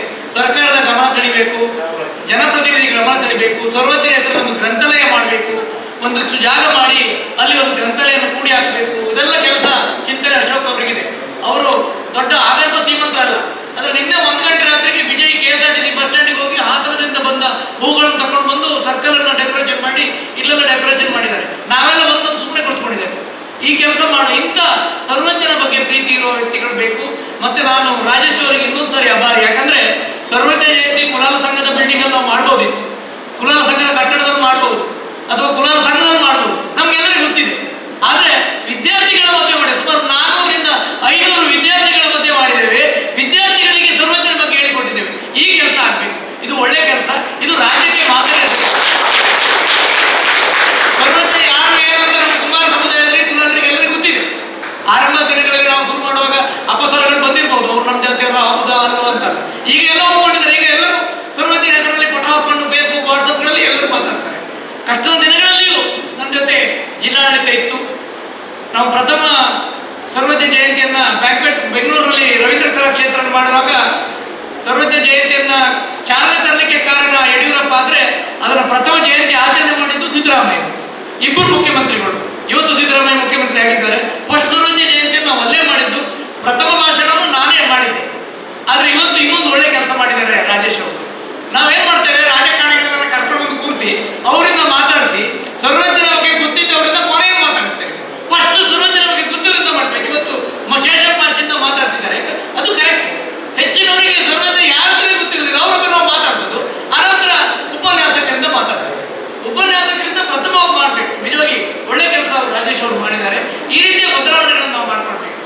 ನನಗೆ ಸರ್ವಜ್ಞ ತುಂಬಾ ಇಷ್ಟ ಆಗುತ್ತೆ. ಯಾಕಂದ್ರೆ ಸರ್ವಜ್ಞ ಕುಂಬಾರರ ಸಮುದಾಯದಲ್ಲಿ ಹುಟ್ಟಿರ್ಬೋದು ಅಥವಾ ಎಲ್ಲೇ ಹುಟ್ಟಿರ್ಬೋದು. ಯಾರ ಅರ್ಜಿ ಹಾಕೊಂಡು ಯಾವ ಜಾತಿಯಲ್ಲಿ ಹುಟ್ಟುವುದಿಲ್ಲ. ಶ್ರೀಮಂತರು ಮನೆಯಲ್ಲೇ ವಿದ್ಯಾವಂತರು ಹುಟ್ಟಬೇಕಂತ ಇಲ್ಲ. ಪ್ರತಿಭಾವಂತರು ಬಡವರ ಮನೆಯಲ್ಲೂ ಹುಟ್ಟಬಹುದು, ಕೂಲಿಯವರ ಮನೆಯಲ್ಲೂ ಹುಟ್ಟಬಹುದು. ಸರ್ವಜ್ಞ ಅದಕ್ಕೊಂದು ಕಾರಣ. ಸರ್ವಜ್ಞನ ಎಷ್ಟೋ ಜನ ಮಕಾರ ಮಾಡಿದವರು ಇದ್ದಾರೆ. ಆದ್ರೆ ಅವ್ರು ಒಂದು ಮಾತಾಡಿದ್ರು ನೋಡಿ, ನಡೆಯುವುದೊಂದೇ ಭೂಮಿ, ಕುಡಿಯುವುದೊಂದೇ ನೀರು, ಸುಡುವಗ್ನಿ ಒಂದು ಇರುತ್ತಿರಲು ನಡುವೆ ಎಚ್ಚಣದು ಜಾತಿ. ಇಷ್ಟು ಒಳ್ಳೆ ಮಾತನ್ನ 500 ವರ್ಷದ ಹಿಂದೆ ಅವ್ರು ಹೇಳಿದ್ರೆ, ಇವತ್ತು ಯಾವುದೋ ದೊಡ್ಡ ಶ್ರೀಮಂತರ ಮನೆಯವರೆಲ್ಲ ಹೇಳಿದ್ರೆ, ದೊಡ್ಡ ಪ್ರೊಫೆಸರ್ಗಳು ಹೇಳಿದ್ರೆ ದೊಡ್ಡ ವಿಷಯ ಆಗ್ತಿತ್ತು. ಆದ್ರೆ ಸರ್ವಜ್ಞ 500 ವರ್ಷದ ಹಿಂದೆ ಒಬ್ಬ ಕುಂಬಾರ ಈ ಮಾತನ್ನು ಹೇಳಿದ. ಮತ್ತೆ ಎಲ್ಲಿದೆ ಮಾಡಿದ? ಇದು ನಮ್ಗೆ ಮೊನ್ನೆ ಗೊತ್ತಾಯ್ತು ಕೋವಿಡ್ ಬಂದಾಗ.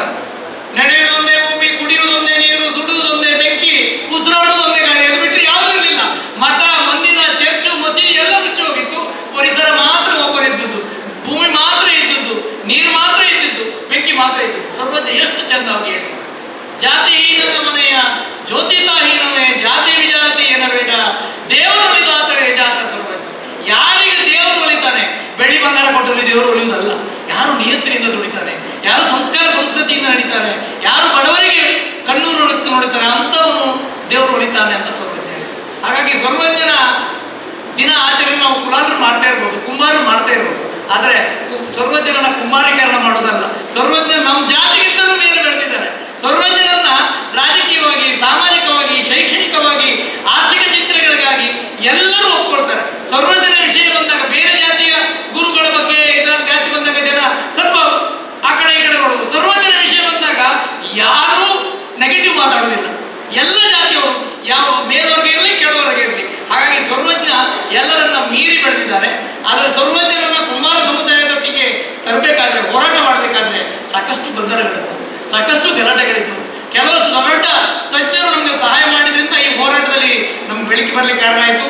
ನಮಗೆ ವೀರಭದ್ರಪ್ಪ ಲಿಂಗಾಯತ ಸಮುದಾಯದ ಒಬ್ಬ ದೊಡ್ಡ ಕುಮಾರ ನಾಯಕ, ಅವರು ಈ ಹೋರಾಟದಲ್ಲಿ ನನಗೆ ಬೇಕಾದ ಡಾಕ್ಯುಮೆಂಟ್ಗಳನ್ನೆಲ್ಲ ಕೊಟ್ಟಿದ್ದರಿಂದ, ಯಡಿಯೂರಪ್ಪ ಸಿದ್ದರಾಮಯ್ಯನಂತವರು ನಮಗೆ ಸಹಾಯ ಮಾಡಿದ್ರಿಂದ ನಾವು ಈ ಸರ್ವಜ್ಞ ಜಯಂತಿಯನ್ನು ಕುಂಬಾರ ಸಮುದಾಯಕ್ಕೆ ತರಲಿಕ್ಕೆ ಕಾರಣ ಆಯಿತು. ಇದನ್ನು ಯಾಕೆ ತಂದರು ರಾಜಕಾರಣಿ ಯಡಿಯೂರಪ್ಪ ಇರಲಿ ಸಿದ್ದರಾಮಯ್ಯ ಯಾಕೆ ತಂದ್ರು ಅಂದರೆ, ಕುಂಬಾರ ಸಮುದಾಯಕ್ಕೆ ಒಂದು ನೈತಿಕ ಶಕ್ತಿ ಕೊಡುವ.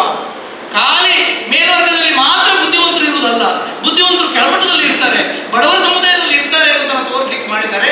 ಆದರೆ ಸರ್ವಜ್ಞನ ಕುಂಬಾರೀಕರಣ ಮಾಡಿಕೊಂಡು ಅವ ಕುಂಬಾರ ಅಂತ ಹೇಳ್ಕೊಂಡು ಕೆಳಮಟ್ಟಕ್ಕೆ ತರುವುದಲ್ಲ, ಅವನಷ್ಟು ಎತ್ತರಕ್ಕೆ ನಾವು ಏರಲಿಕ್ಕೆ ಕಲ್ತ್ಕೊಳ್ಬೇಕು. ಮತ್ತೆ ಕುಂಬಾರ ಜೊತೆ ಆಚರಣೆ ಮಾಡೋದು ಮಾತ್ರ ಅಲ್ಲ, ಕುಂಬಾರರ ಜಗತ್ತಿಗೆ ಕೊಟ್ಟ ದೊಡ್ಡ ಶ್ರೇಷ್ಠ ಕುಂಬಾರಿಕೆ ಹೊಂದಿದೆ. ಅದು ಈಗ ಎಲ್ಲರೂ ಮಾತಾಡ್ತಿದ್ದಾರೆ. ಆರೋಗ್ಯದ ವಿಷಯ ಬಂದಾಗ, ಆಹಾರದ ವಿಷಯ ಬಂದಾಗ ಕುಂಬಾರರ ಮಡಿಕೆ ಬಗ್ಗೆ ಮಾತಾಡ್ತಿದ್ದೇವೆ, ಮತ್ತು ಪುನಃ ಮಡಿಕೆಯ ಕಡೆ ಹೋಗ್ತಿದ್ದೇವೆ. ಬೆಳ್ಳಿ ಬಂಗಾರ ಮುಗಿದು, ಕಬ್ಬಿಣ ಮುಗಿದು, ಪ್ಲಾಸ್ಟಿಕ್ ಮುಗಿದು, ಮತ್ತು ಪುನಃ ಮಣ್ಣಿನ ಮಡಿಕೆ ಕಡೆ ನಾವೆಲ್ಲ ಹೋಗ್ತಿದ್ದೇವೆ ಹೀಗಾಗಿ. ಹಾಗಾಗಿ ಕುಂಬಾರರಿಗೆ ಬದುಕಿ ಕಟ್ಟಿಕೊಳ್ಳುವ ಕುಂಬಾರಿಕೆಯನ್ನ, ಸಮಾಜಕ್ಕೆ ಬದುಕು ಕೊಡುವ, ಜಗತ್ತಿಗೆ ಬೆಳಕನ್ನು ಕೊಡುವ, ಸಂಸ್ಕಾರವನ್ನು ಕೊಡುವ ಕುಂಬಾರಿಕೆಯನ್ನ ಸರ್ವಜ್ಞ ಜಯಂತಿ ಜೊತೆಗೆ ರಾಜಕಾರಣಿಗಳು ಮಾಡುವ ಕೆಲಸ ಆಗಬೇಕು. ಅವರ ಮಡಿಕೆಯನ್ನು ಮಾಡುವ. ಈಗ ಮೊನ್ನೆ ರಾಷ್ಟ್ರೀಯ ಪ್ರಧಾನಮಂತ್ರಿಯವರು ಒಂದು ಯೋಜನೆ ತಂದರು, ನಮ್ಮ ವಿಶ್ವಕರ್ಮ ಯೋಜನೆ.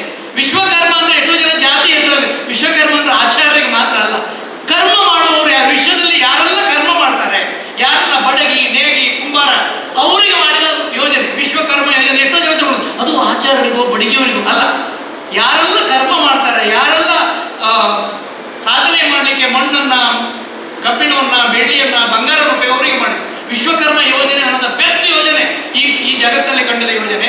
ಅದನ್ನು ಉಪಯೋಗಿಸಿಕೊಳ್ಳಲಿಕ್ಕೆ ಕುಂಬಾರಿಗೆ ಒಳ್ಳೆ ರೀತಿಯ ಪ್ರಯೋಜನ ಸಿಗುವಂಥ ಒಂದು ಕಾರ್ಯಕ್ರಮ ವಿಶ್ವಕರ್ಮ ಯೋಜನೆ. ಅದನ್ನು ಮುಟ್ಟಿಸುವ ಕೆಲಸ ಮಾಡಬೇಕು. ನಂಗೆ ತುಂಬ ಖುಷಿಯಾಗಿದ್ದು ವಿದ್ಯಾರ್ಥಿಗಳ ಮಧ್ಯೆ ಈ ಕಾರ್ಯಕ್ರಮವನ್ನು ನಡೆಸಿದ್ದು. ಮುಂದಿನ ದಿನಗಳಲ್ಲಿಯೂ ನಾವು ಜಾತಿ ಸಂಘಗಳಲ್ಲಿ ಮಾಡದೆ ಅಲ್ಲಲ್ಲಿ ಶಾಲೆಗಳು, ನಾವು ಗಣಪತಿ ಹೈಸ್ಕೂಲಲ್ಲಿ ಮಾಡಿದ್ದೇವೆ, ಗಣಪತಿ ಹೈಸ್ಕೂಲಲ್ಲಿ ಮಾಡಿದ್ದೇವೆ. ಈಗ ಬಾಂಬೆನಲ್ಲಿ ಸರ್ವಜ್ಞ ವೃತ್ತದ ಪಕ್ಕದಲ್ಲೇ ಮಾಡಿದ್ದೇವೆ. ಇನ್ನೊಂದು 2-3 ವರ್ಷ ಇಲ್ಲಿ ಗ್ಯಾರಂಟಿ ಮಾಡ್ತೇವೆ. 3-4 ವರ್ಷ ಆಗುವಾಗ ನಮ್ಮ ಕನ್ನಡ ಸಂಸ್ಕೃತಿ ಇಲಾಖೆ ಇಲ್ಲಿಗೆ ಬಂದ್ಬಿಡುತ್ತೆ. ಯಾಕಂದ್ರೆ ನಮ್ಮ ರಂಗ ಮಂದಿರ ಇಲ್ಲಿಗೆ ಬಂದ್ಬಿಡುತ್ತೆ, ಕನ್ನಡ ಸಂಸ್ಕೃತಿ ಇಲಾಖೆ ಇಲ್ಲಿಗೆ ಬಂದ್ಬಿಡುತ್ತೆ. ಹಾಗಾಗಿ ಸರ್ವಜ್ಞ ಜಯಂತಿ ಈ ಭಾಗದಲ್ಲೇ ಚಂದವಾಗಿ ಆಗುತ್ತೆ. ನಿಮ್ಮೆಲ್ಲರಿಗೂ ಸರ್ವಜ್ಞನ ಬಗ್ಗೆ ಒಂದಿಷ್ಟು ತಿಳ್ಕೊಳ್ಳುವ ಅವಕಾಶವನ್ನು ಮಾಡಿಕೊಟ್ಟ ಜಿಲ್ಲಾಡಳಿತಕ್ಕೆ, ಮತ್ತೆ ಸರ್ವಜ್ಞನ ಒಂದು 13 ವಚನಗಳನ್ನು ನಾವು ಟ್ರಾನ್ಸ್ಲೇಟ್ ಮಾಡ್ತಿದ್ದೇವೆ ಇಂಗ್ಲೀಷಿಗೆ. ಸರ್ವಜ್ಞ ಪ್ರಾಮಿಸಸ್ ಅಂತ ಒಂದು ಬುಕ್ ಮಾಡ್ತಾ ಇದ್ದೇವೆ ನಾವು. ಆ ಪುಸ್ತಕ ಬರುವ ವರ್ಷಕ್ಕೆ ಬಿಡುಗಡೆ ಆಗುತ್ತೆ ಸರ್ವಜ್ಞ ಜಯಂತಿಯಲ್ಲಿ.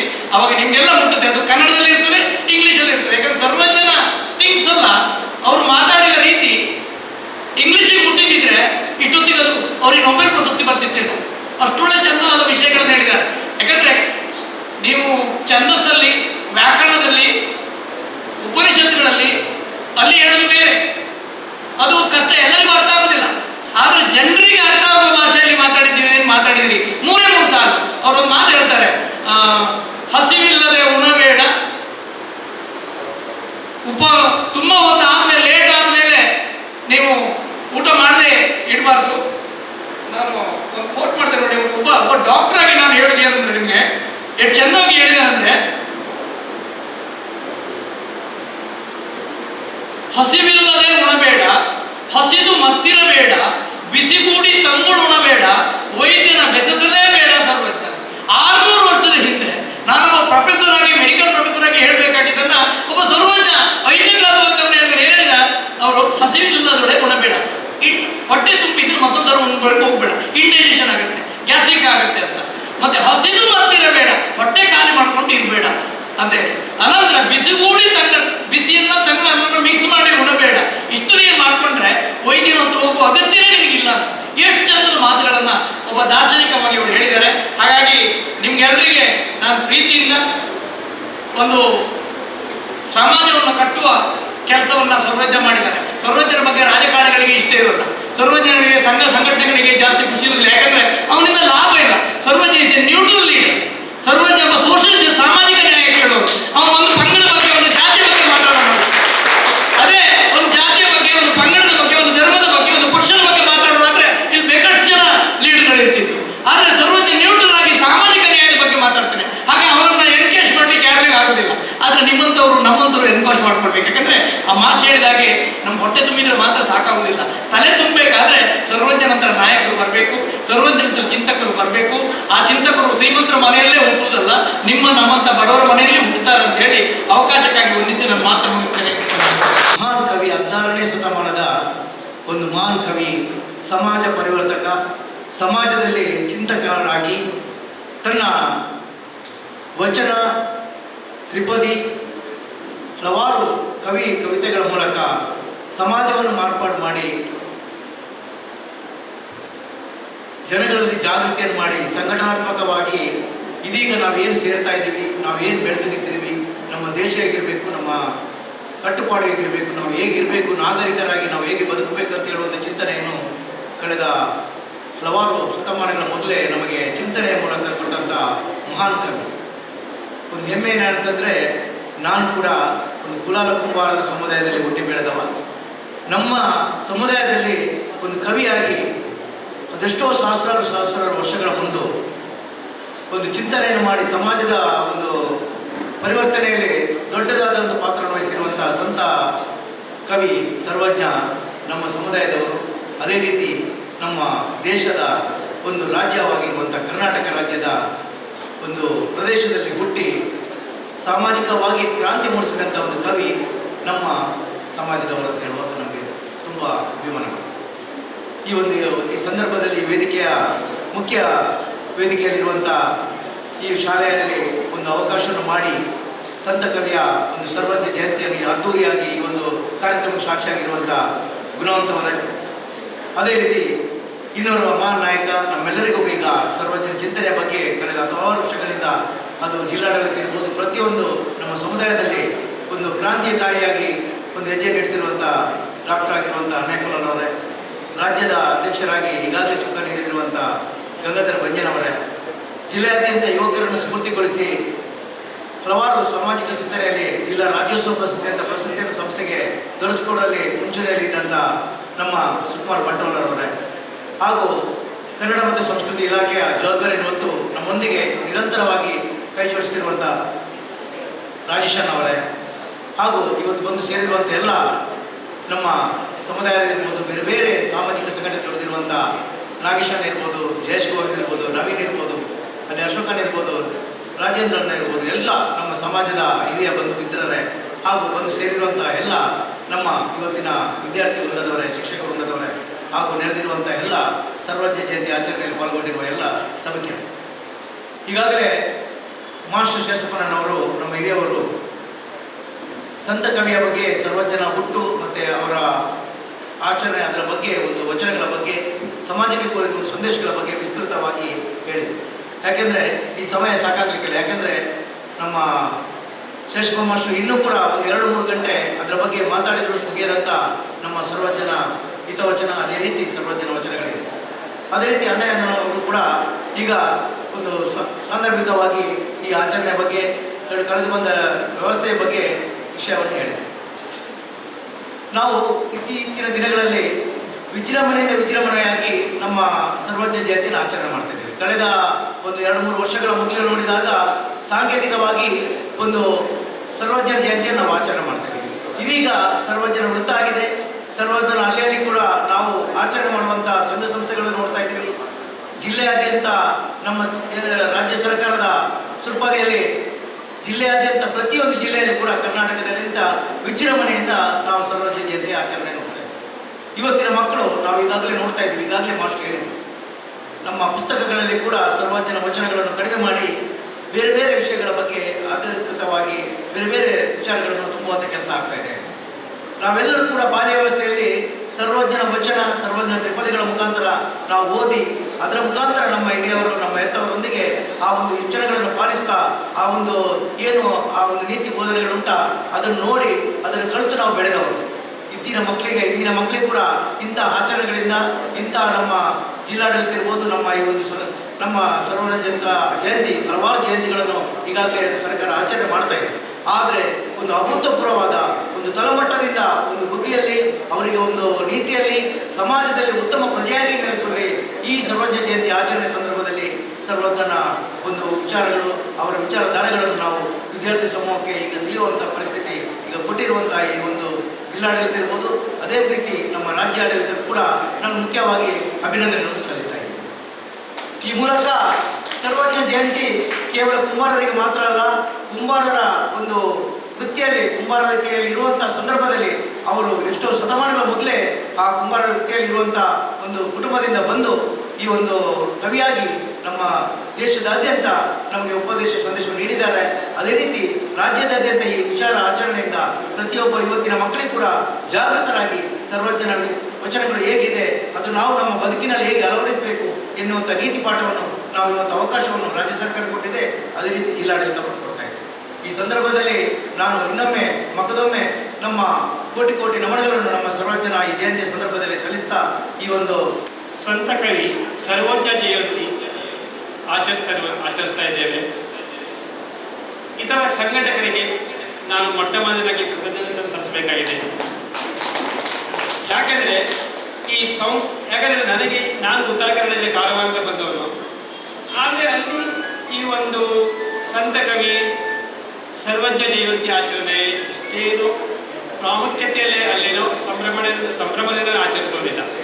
ಅಲ್ಲಿ ಕೂಡ ಈ ಕುಂಬಾರಿಕೆ ಮಾಡುವಂಥ ಕುಂಬಾರಿ ಜನ ಇದ್ದಾರೆ. ಆದರೆ ಅಷ್ಟು ಪ್ರಮಾಣದಲ್ಲಿ ಇಲ್ಲದಿದ್ದರೂ ಕೂಡ ನಮ್ಮ ಪಕ್ಕದ ತಾಲೂಕಾದ ಕಾರವಾರದಲ್ಲಿ ಕೂಡ ಇದ್ದಾರೆ, ಇದು ಒರ್ಕೋಲ ತಾಲೂಕಿನಲ್ಲಿ ಕೂಡ ಇದ್ದಾರೆ. ಆದರೆ ಅಲ್ಲಿ ಅಷ್ಟು ಸಂಭ್ರಮದಿಂದ ಆಚರಣೆ ಮಾಡ್ತಾ ಇಲ್ಲ.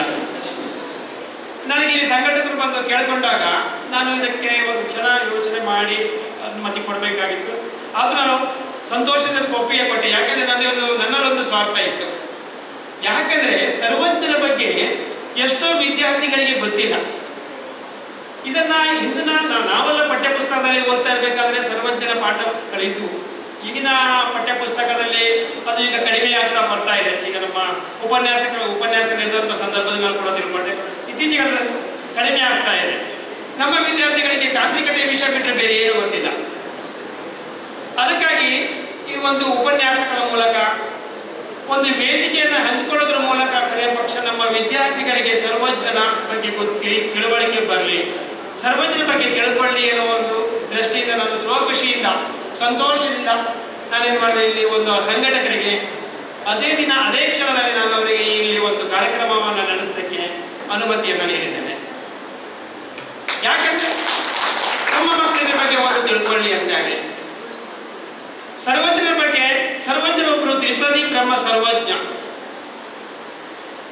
ಈ ಒಂದು ಜಯಂತಿಯ ಶುಭಾಶಯಗಳನ್ನು ಹೇಳ್ತಾ ಈ ಸಂದರ್ಭದಲ್ಲಿ ಸರ್ವಜ್ಞರ ಬಗ್ಗೆ ಒಂದೆರಡು ಮಾತುಗಳನ್ನು ಹೇಳಲು ಇಚ್ಛಿಸ್ತೇನೆ. ಇಂದು ರಾಜ್ಯಾದ್ಯಂತ ಸರ್ವಜ್ಞರ ದಿನಾಚರಣೆ ಆಚರಿಸುತ್ತಿದ್ದೇವೆ.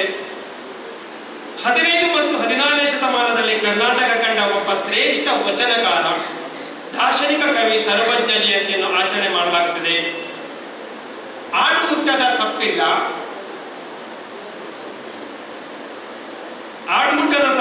ಸರ್ವಜ್ಞ ಮೂರ್ತಿ ಬರೆಯದ ವಿಷಯವಿಲ್ಲ. ಅಂದ್ರೆ ಪ್ರತಿಯೊಂದು ವಿಷಯದಲ್ಲಿ ಕೂಡ ಉಪನ್ಯಾಸ ದಿನ ಸಂದರ್ಭದಲ್ಲಿ ಅವರು ಒಂದು ಮುಖ ಪರಿಚಯ ಮಾಡಿಕೊಂಡೇ ಅಲ್ಲೇ ಒಂದು ಅವರ ಒಂದು ಪದ್ಯವನ್ನ ಒಂದು ರಚನೆ ಮಾಡ್ತಿರುವಂತಹ ಒಂದು ಶ್ರೇಷ್ಠ ಕವಿ. ಹಾವೇರಿ ಜಿಲ್ಲೆಯ ಅಬಲೂರು ಸರ್ವಜ್ಞನ ಜನ್ಮಸ್ಥಳ. ತಂದೆ ಬಸವರಸ, ಹೆತ್ತ ತಾಯಿ ಕುಂಬಾರ ಮಾಡಿ, ಸಾಕು ತಾಯಿ ಮಲ್ಲಕ್ಕ.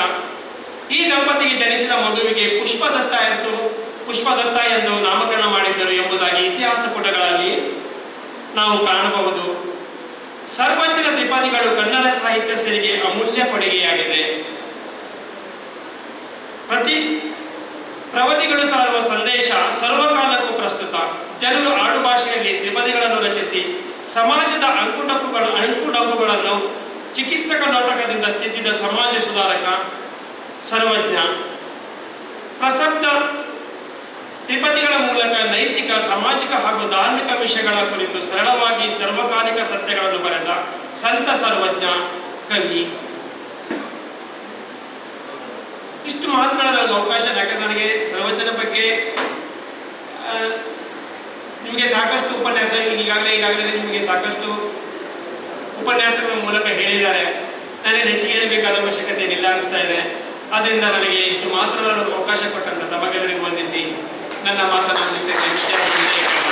ವಿದ್ಯಾಸಂಸ್ಥೆ ಗುಣವಂತರವರಿಗೆ ನಾವು ಈ ಒಂದು ಸರ್ವಜ್ಞ ಜಯಂತಿಯ ಕಾರ್ಯಕ್ರಮದ ನಿಮಿತ್ತವಾಗಿ ಜಿಲ್ಲಾಧಿಕಾರಿಗಳ ಕಚೇರಿಗೆ ಸಭೆಗೆ ಹೋಗಿದ್ವಿ. ಯಾವ ರೀತಿ ಈ ಕಾರ್ಯಕ್ರಮವನ್ನು ಆಯೋಜಿಸಬಹುದು ಅನ್ನೋದು. ಆಗ ಆ ಅಪರ ಜಿಲ್ಲಾಧಿಕಾರಿಗಳ ಕಚೇರಿಯಲ್ಲಿ ನಮ್ಮನ್ನು ಬರಮಾಡಿಕೊಂಡವರು ರಾಜೇಶ್ ಬಿ ಅವರು. ಅಲ್ಲಿ ನಾವು ಒಂದು ವಿನಂತಿಯನ್ನು ಸಾಮಾನ್ಯವಾಗಿ ಅನ್ಯಾಕುಲಾರ್ ಹೇಳಿದರು, ಬೇರೆ ಬೇರೆ ಬಗೆಗಳಲ್ಲಿ ಮಾಡಿದ್ವಿ. ಇತ್ತೀಚಿನ ಕೆಲವು ವರ್ಷಗಳಲ್ಲಿ ಈ ಕಾರ್ಯಕ್ರಮ ಉರ್ವ ಸ್ಟೋರ್ನ ತುಳುಭವನದಲ್ಲಿ ನಡೀತಾ ಇತ್ತು. ಕಳೆದ ವರ್ಷ ಇಲ್ಲಿ ಗೋಂದಲ್ನಲ್ಲಿ ಸರ್ವಜ್ಞ ವೃತ್ತ ಆಗಿ ನಿರ್ಮಾಣಗೊಂಡ ನಂತರ ಸರ್ವಜ್ಞ ವೃತ್ತದಲ್ಲಿ ಸರ್ವಜ್ಞನಿಗೊಂದು ಗೌರವಾರ್ಪಣೆಯನ್ನು ಮಾಡಬೇಕು.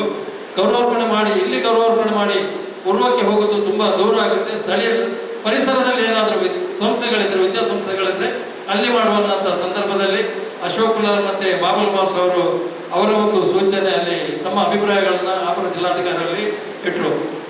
ಮಹಿಳಾ ಪಾಲಿಟೆಕ್ನಿಕ್ ಕೇಂದ್ರದಲ್ಲಿ ನಾವು ಅಲ್ಲಿ ವಿನಂತಿಯನ್ನು ಮಾಡ್ತೇವೆ, ವಿಚಾರಿಸ್ತೇವೆ, ಅಲ್ಲಿ ಸ್ಥಳಾವಕಾಶ ಇದ್ದರೆ ಮುಂದಿನಲ್ಲೇ ಕಾರ್ಯಕ್ರಮವನ್ನು ಮಾಡುವ ಅನ್ನುವಂಥ ವಿಷಯವನ್ನು ಇಟ್ಟರು.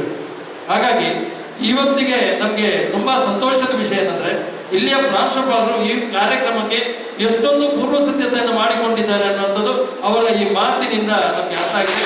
ಧನ್ಯವಾದಗಳು. ನಿಮ್ಮ ಇವತ್ತು ಆ ಸರ್ವಜ್ಞನ ಮಾಹಿತಿ ಸಂಘ ಮತ್ತು ಈ ಕಾರ್ಯಕ್ರಮಕ್ಕೆ ತಮ್ಮ ವಿದ್ಯಾಸಂಸ್ಥೆಯ ಸಂಪೂರ್ಣ ಸಹಕಾರವನ್ನು ಮತ್ತೊಮ್ಮೆ ನಾವು ಸಹಕಾರಕ್ಕಾಗಿ ಅಭಿನಂದಿಸ್ತಾ ಇದ್ದೇವೆ. ಮುಂದೆ ಮುಗ್ಧ ಮನಸ್ಸುಗಳ ಹರಿಸಲು ಬಂದವರು ನೀವು, ನಿಮ್ಮ ಉಪಸ್ಥಿತಿಯಲ್ಲಿ ಧನ್ಯತೆಯನ್ನ ಕಂಡವರು ನಾವು. ಕರೆಗೆ ನೀಡಿದ ಮನ್ನನಿಗೆ ಧನ್ಯವಾದಗಳ ಅರ್ಪಣೆ, ಪ್ರೀತಿಯ ನಾನುಡಿಯ ಸಮರ್ಪಣೆ. ಇದೀಗ ಧನ್ಯವಾದ ಸಮರ್ಪಣೆಯನ್ನ ಮಾಡಲು ಬರುತ್ತಿದ್ದಾರೆ ಮಹಾಬಲ ಕುಲಾಲಿಯವರು. ಮುಂಭಾಗದಲ್ಲಿ ಆಸೀನರಾಗಿರುವಂಥ ಬೇರೆ ಬೇರೆ ಸಂಘದ ಅಧ್ಯಕ್ಷರುಗಳು ಹಾಗೆ ಸದಸ್ಯರು, ಹಾಗೆ ಈ ವಿದ್ಯಾ ದೇಗುಲದ ಬೇರೆ ಬೇರೆ ಉಪನ್ಯಾಸಕರು, ವಿದ್ಯಾರ್ಥಿಗಳು, ಸಿಬ್ಬಂದಿ ವರ್ಗ ಇವರೆಲ್ಲರಿಗೂ ನಮಸ್ಕಾರವನ್ನು ಸಲ್ಲಿಸುತ್ತಾ ನಾವು ಈ ಕಾರ್ಯಕ್ರಮದ ಕೊನೆಯ ಹಂತಕ್ಕೆ ಬರ್ತಾ ಇದ್ದೇವೆ. ಇನ್ನೇನು ವಿದ್ಯಾರ್ಥಿಗಳಿಗೆ ಒಂದು ಸನ್ಮಾನಿಸುವಂಥ ಒಂದು ಕಾರ್ಯಕ್ರಮ ಇದೆ. ತದ ಬಳಿಕ ಇಲ್ಲೊಂದು ಸಾಂಸ್ಕೃತಿಕ ಕಾರ್ಯಕ್ರಮವೂ ಈ ಸಂಸ್ಥೆಯಲ್ಲಿ ಇಲ್ಲಿ ನಮ್ಮ ವೇದಿಕೆಯಲ್ಲಿ ನಡೆಯುತ್ತಿದೆ. ಆದರೆ ಸಭಾ ಕಾರ್ಯಕ್ರಮಕ್ಕೆ ಇದು ಕೊನೆ. ಈಗಾಗಲೇ ಧನ್ಯವಾದ ಸಮರ್ಪಣೆ ಅನ್ನೋದನ್ನು ಹೇಳಿದ್ದಾರೆ. ಬಹುಶಃ ಕಳೆದ 35 ವರ್ಷಗಳಿಂದ ಅಧ್ಯಾಪಕನಾಗಿ ಹಿರಿಯ ಅಧ್ಯಾಪಕರಾದಂಥ ಶೇಷಪ್ಪ ಹೇಳಿದ ಹಾಗೆ ಸರ್ವಜ್ಞನ ವಚನಗಳನ್ನು ಬೇರೆ ಬೇರೆ ತರಗತಿಗಳಲ್ಲಿ ಅಂದರೆ 8, 9, 10ನೇ ತರಗತಿಯಲ್ಲಿ ಬೇರೆ ಬೇರೆ ವರ್ಷಗಳಲ್ಲಿ ಉಪದೇಶಿಸ್ತಾ ಬಂದವ ನಾನು. ಇತ್ತೀಚೆಗೆ ನಾವು ಈ ಸರ್ವಜ್ಞ ಜಯಂತಿಯನ್ನು ಯಾವಾಗ ಕರ್ನಾಟಕದಲ್ಲಿ ಹಿರಿಯರಾದಂಥ ಪ್ರಾಯದಲ್ಲಿ ಹಿರಿಯರಾಗಿದ್ದು ಸಂಘಟನೆಯಲ್ಲಿ ಹಿರಿಯರಾದಂಥ ಶ್ರೀದ ಅಣ್ಣೇಕುಲಾರ್ ಅವರ ನೇತೃತ್ವದಲ್ಲಿ ಈ ಕಾರ್ಯಕ್ರಮ ರಾಜ್ಯದಲ್ಲಿ ಅಥವಾ ಇತರ ನಾಯಕರ ಜೊತೆಯಲ್ಲಿ ಜಾರಿಗೆ ಬಂದಾಗ ಈ ಕಾರ್ಯಕ್ರಮದಲ್ಲಿ ಸಕ್ರಿಯವಾಗಿ ತೊಡಗಿಕೊಂಡವರಲ್ಲಿ ಕೆಲವರಲ್ಲಿ ನಾನೊಬ್ಬ. ಆದರೆ ಈ ವಿಚಾರಕ್ಕೆ ಮೊದಲೇ ಈ ವೇದಿಕೆಯ ಮುಂಭಾಗದಲ್ಲಿ ಸರ್ವಜ್ಞ ಆಡಿದ ಹಲವಾರು ಮಾತುಗಳನ್ನು ಇಬ್ಬರು ಸಂಪನ್ಮೂಲ ವ್ಯಕ್ತಿಗಳು ಮತ್ತು ಉಪನ್ಯಾಸವನ್ನು ಕೊಟ್ಟಂಥ ಡಾಕ್ಟರ್ ಅಣ್ಣೇಕುಲಾರ್ ಹೇಳಿದರು. ಒಂದೆರಡು ಮಾತುಗಳು ನಾನು ಹೇಳ್ತಾ ಇದ್ದೇನೆ ನೋಡಿ. ವಿದ್ಯಾರ್ಥಿಗಳಿಗೆ ಅಥವಾ ಅಧ್ಯಾಪಕರನ್ನು ಉದ್ದೇಶಿಸಿ ಆಡಿದಂಥ ಒಂದು ಮಾತು ಬಹುಶಃ ಸರ್ ಹೇಳಲಿಲ್ಲ ಅಂತ ಕಾಣ್ತೀವಿ. ವಿದ್ಯೆ ಕೊಡದ ತಂದೆ, ಬುದ್ಧಿ ಹೇಳದ ಗುರು, ಬಿತ್ತಿರಲು ಬಂದು ನೋಡದ ತಾಯಿ, ಶುದ್ಧ ಬೈರಿಗಳು ಸರ್ವಜ್ಞ. ಅಲ್ಲ, ಶಿಕ್ಷಣ ಕೇಂದ್ರದಲ್ಲಿದ್ದೇವೆ. ಶಿಕ್ಷಕರ ವೃತ್ತಿಯ ಜವಾಬ್ದಾರಿಯನ್ನು ಹೊತ್ತವರು ನಾವು. ಬುದ್ಧಿ ಹೇಳದ ಗುರು ಶುದ್ಧ, ಹಾಗೆ ಬಿತ್ತಿರಲು ಬಂದು ನೋಡದ ತಾಯಿ, ವಿದ್ಯೆ ಕೊಡದೆ ಇರುವಂಥ ತಂದೆ. ಅವರು ಮಗುವಿನ ಶುದ್ಧ ವೈರಿಗಳು ಅಲ್ಲ. ಕೇವಲ ಸಾಂಕೇತಿಕವಾಗಿ ಶಿಕ್ಷಣವನ್ನು ಮುಗಿಸಿದರೆ ವಿದ್ಯೆ ಆಗುವುದಿಲ್ಲ. ಅಲ್ಲಿ ಇವತ್ತಿನ ಸ್ಥಿತಿಗತಿ ಆ ಮಟ್ಟಕ್ಕೆ ಮುಟ್ಟಿದೆ. ಏನೇ ಇರಲಿ, ಇನ್ನೊಮ್ಮೆ ನಾವು ಈ ವೇದಿಕೆಯಲ್ಲಿ ಈಗಾಗಲೇ ಸಭಾ ಕಾರ್ಯಕ್ರಮವನ್ನು ಉದ್ಘಾಟಿಸಿ ಹಾಗೆ ಪ್ರತಿಮೆಗೆ, ಸರ್ವಜ್ಞ ಪ್ರತಿಮೆಗೆ ಪುಷ್ಪ ನಮನವನ್ನು ಸಲ್ಲಿಸಿ ತದ ಬಳಿಕ ಸಭಾ ಕಾರ್ಯಕ್ರಮದಲ್ಲಿ ಭಾಗವಹಿಸಿ ಕಾರ್ಯಕ್ರಮವನ್ನು ಉದ್ಘಾಟಿಸಿ ಕಾರ್ಯಕ್ರಮದಿಂದ ನಿರ್ಗಮನ ಆದಂಥ ತಹಶೀಲ್ದಾರ್ ಚೌಧರಿಯವರಿಗೆ ನಮ್ಮ ಈ ಸಂಘಟನೆ ಅಂದರೆ ಜಿಲ್ಲಾ ಸಂಘಟನೆಯಿಂದ ಹಾಗೂ ನಮ್ಮ ಯುವ ವೇದಿಕೆ ಅಥವಾ ನಮ್ಮ ಸಮುದಾಯ ಇದೆಲ್ಲರ ವತಿಯಿಂದ ಅವರಿಗೆ ಅನಂತ ಧನ್ಯವಾದಗಳನ್ನು ಸಲ್ಲಿಸ್ತಾ ಇದ್ದೇನೆ. ಇನ್ನು ಈ ಕಾರ್ಯಕ್ರಮದ ಬಹಳಷ್ಟು ಮುತುವರ್ಜಿಯನ್ನು ವಹಿಸಿದವರು ಕನ್ನಡ ಸಂಸ್ಕೃತಿ ಇಲಾಖೆಯ ಸಹಾಯಕ ನಿರ್ದೇಶಕರಾದಂಥ ಶ್ರೀಯುತ ರಾಜೇಶ್ ಅವರ ಬಗ್ಗೆ ಎಷ್ಟು ಹೇಳಿದ್ರು ಕಡಿಮೆ. ವರ್ಷ ಪ್ರತಿ ಈ ಕಾರ್ಯಕ್ರಮವನ್ನು ನಿಭಾಯಿಸುವವರು, ಆಮಂತ್ರಣ ಪತ್ರಿಕೆ ಇರ್ಬೋದು, ಎಲ್ಲ ವಿಚಾರಗಳನ್ನು ಎಲ್ಲರನ್ನ ಸಂಪರ್ಕಿಸುವವರು ಅವರೇ. ಅವರ ಕೊಡುಗೆ ಇಲ್ಲಿ ಬಹಳಷ್ಟು ಅಮೂಲ್ಯವಾದುದು. ಅವರನ್ನು ನಾನು ಹೃತ್ಪೂರ್ವಕವಾಗಿ ಅವರಿಗೆ ಧನ್ಯವಾದಗಳನ್ನು ಸಲ್ಲಿಸ್ತಾ ಇದ್ದೇನೆ. ಅದೇ ರೀತಿಯಲ್ಲಿ ಈ ವೇದಿಕೆಯಲ್ಲಿ ಸಂಪನ್ಮೂಲ ವ್ಯಕ್ತಿಯಾಗಿ ಸರ್ವಜ್ಞನ ಬಗ್ಗೆ ಬಹಳಷ್ಟು ಮಾಹಿತಿಯನ್ನು ನೀಡಿದವರು ಹಿರಿಯ ಅಧ್ಯಾಪಕರಾದಂಥ ಶ್ರೀಯುತ ಶೇಷಪ್ಪ ಅವರು. ಅವರಿಗೆ ಸಹ ಧನ್ಯವಾದಗಳನ್ನು ಸಲ್ಲಿಸುತ್ತಾ ಪ್ರತ್ಯಕ್ಷವಾಗಿ ಪರೋಕ್ಷವಾಗಿ ಎಲ್ಲರಿಗೂ ಧನ್ಯವಾದಗಳು ಹೇಳುತ್ತಾ ನನ್ನ ಧನ್ಯವಾದಗಳು. ಪ್ರಜ್ಞಾ ಇವರಿಗೂ ಸಹ ನಾನು ಧನ್ಯವಾದಗಳನ್ನು ಸಲ್ಲಿಸ್ತಾ ಇದ್ದೇನೆ. ಕೊನೆಯದಾಗಿ ಸೌಂಡ್ ಸಿಸ್ಟಮ್ನವರು ಇರ್ಬೋದು ಅಥವಾ ಈ ಸ್ಟೇಜಿನ ವ್ಯವಸ್ಥೆಗಳನ್ನು ಮಾಡಿಕೊಟ್ಟಂಥ ಪರಿಕರಗಳನ್ನು ನೀಡಿ ವ್ಯವಸ್ಥೆ ಮಾಡಿಕೊಟ್ಟಂಥ ಎಲ್ಲರಿಗೂ ಧನ್ಯವಾದಗಳನ್ನು ಸಲ್ಲಿಸ್ತಾ ನನ್ನ ಧನ್ಯವಾದ ಮಾತುಗಳನ್ನು ಕೈಗೊಳ್ಳುತ್ತೇನೆ.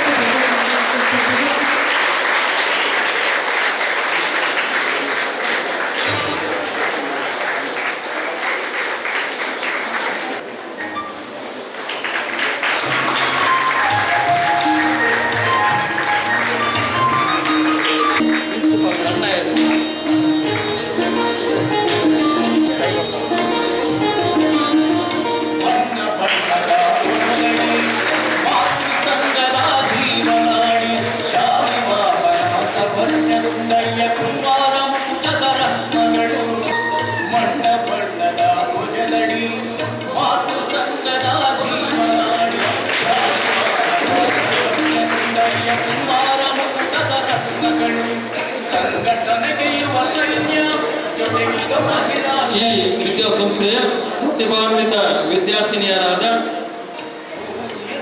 ಕುಮಾರಿಯರಾದ ಪ್ರೇಮಲತಾಕ್ಕೆ ದಕ್ಷ, ಯಶಸ್ವಿ, ಕಾವ್ಯಶ್ರೀ, ಶ್ವೇತಾರವರಿಗೆ ಸರ್ವಜ್ಞ ಜಯಂತಿಯ ಈ ಒಂದು ಆಚರಣೆಯ ಸಂದರ್ಭದಲ್ಲಿ ಕರ್ನಾಟಕ ರಾಜ್ಯ ಕುಲಾಲ ಕುಂಬಾರರ ಯುವ ವೇದಿಕೆ ಮತ್ತು ಕರ್ನಾಟಕ ರಾಜ್ಯ ಕುಂಬಾರರ ಮಹಾಸಂಘ ರಿಜಿಸ್ಟರ್ಡ್ ಕರಾವಳಿ ವಿಭಾಗ ಇದರ ವತಿಯಿಂದ ಪ್ರತಿಭಾ ಪುರಸ್ಕಾರವನ್ನು ನಡೆಸ್ತಾ ಇದ್ದೇವೆ.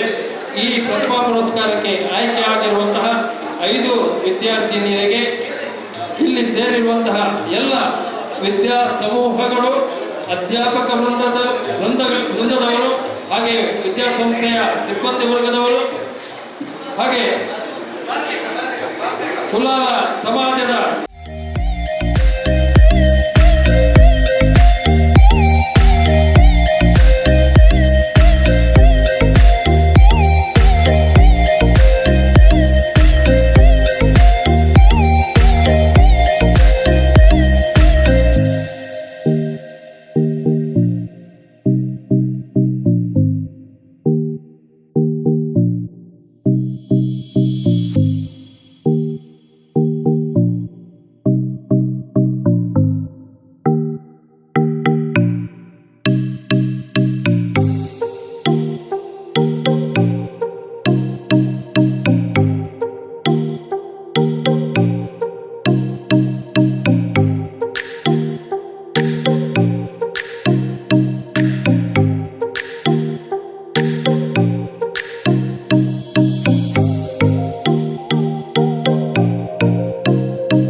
ಎನ್ನುವಂತೆ ಇಂಥ ಒಂದು ಸುಂದರವಾದ ಒಂದು ನೆನಪು ನಮ್ಮ ನೆನಪಿನ ಬುಟ್ಟಿಯಲ್ಲಿ ಹಾಗೆ ಜೊತೆಯಾಗ್ತಾ ಇರ್ತದೆ ಎಂಬುವಂಥ ನಂಬಿಕೆಯೊಂದಿಗೆ ಜೋರಾದ ಚಪ್ಪಾಳೆ ಮೂಲಕ